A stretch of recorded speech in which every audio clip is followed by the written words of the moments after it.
you know, don't get thrown by the language or the fact that it looks difficult to do. It's not. You just break it down into small bite-sized pieces, which is how we eat the elephant. And, you know, it's doable. It's really doable. So the 5 things that you want to show are leading change, leading people, results-driven, business acumen, and building coalitions. They're not all counted in the same way.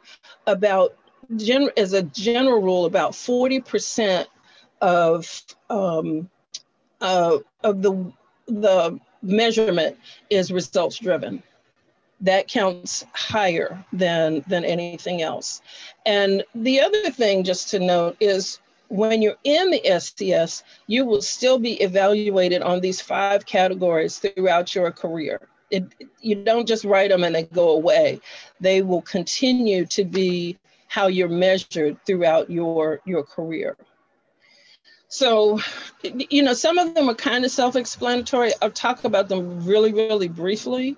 But, you know, these are the things that you have to show when you have to write these, and you have to do it in, you have 2 pages per ECQ. So you have no more than 2 pages and no more than 2 examples for each one. Okay, so leading change is the ability to bring strategic change inside or outside of the organization. Leading people is the ability to lead people toward a vision, mission, and goals of an organization. Results driven is the ability to meet organizational goals and customer expectations. Business acumen is the ability to manage human, financial, and information resources strategically. Building coalitions is the ability to build coalitions internally and externally to achieve common goals. So that's what the ECQs are and how you demonstrate them. And then we're going to talk about how you write them.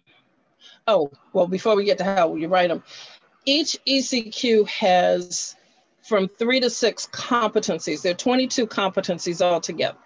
And so when you're writing ECQs, you weave these things. You want to show how you use, for example, creativity and innovation and leading change.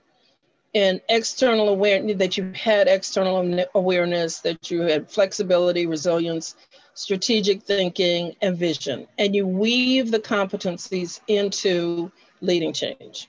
And I have an example towards the end of, we're going to take a little trip to Wakanda, which is an example of how all these work. For leading people, there are 4 competencies. Conflict management, leveraging diversity has become really, really, really big in federal government. You really want to show how you leverage diversity, either in the job that you're in right now or somewhere in your career. Before I forget, I don't think I wrote this, but they do not want to see anything older than 10 years. So even though you may have 30 years or more of experience, you need to pull from in the last 10 years. You want to show developing others and team building. For results driven, these are the 5, 6 things that you have to show. And this is the one that counts the most: accountability, customer service, decisiveness, entrepreneurship, problem solving, and technical credibility.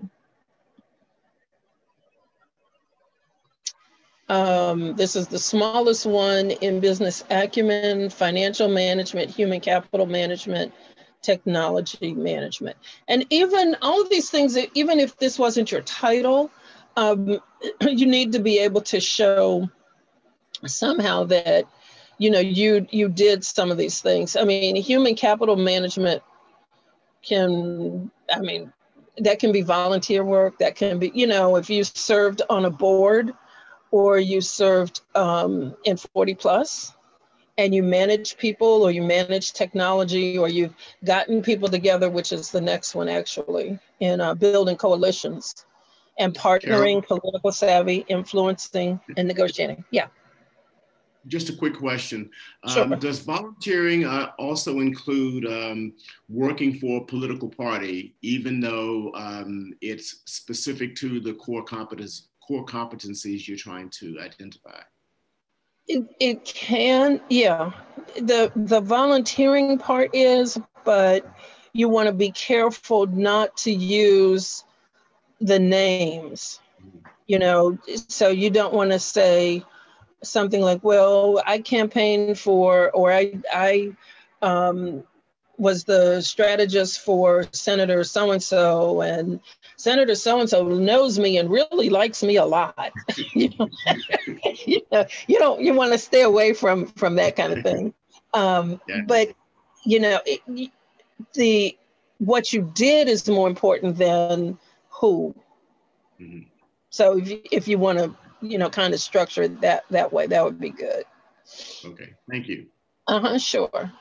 And then there are ones that are considered fundamental, and they're kind of expected, that you're going to have these interpersonal skills, oral communication, integrity and honesty, written communication.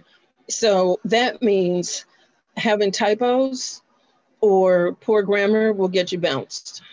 You know, that you show continual learning and you're motivated by public service, you know, so you want to say something along the lines of your interest in public service and how that motivates you, or, you know, how you've demonstrated it in the past, or, you know, something to that effect. If you can, I mean, those aren't the big, those are sort of the fundamental ones.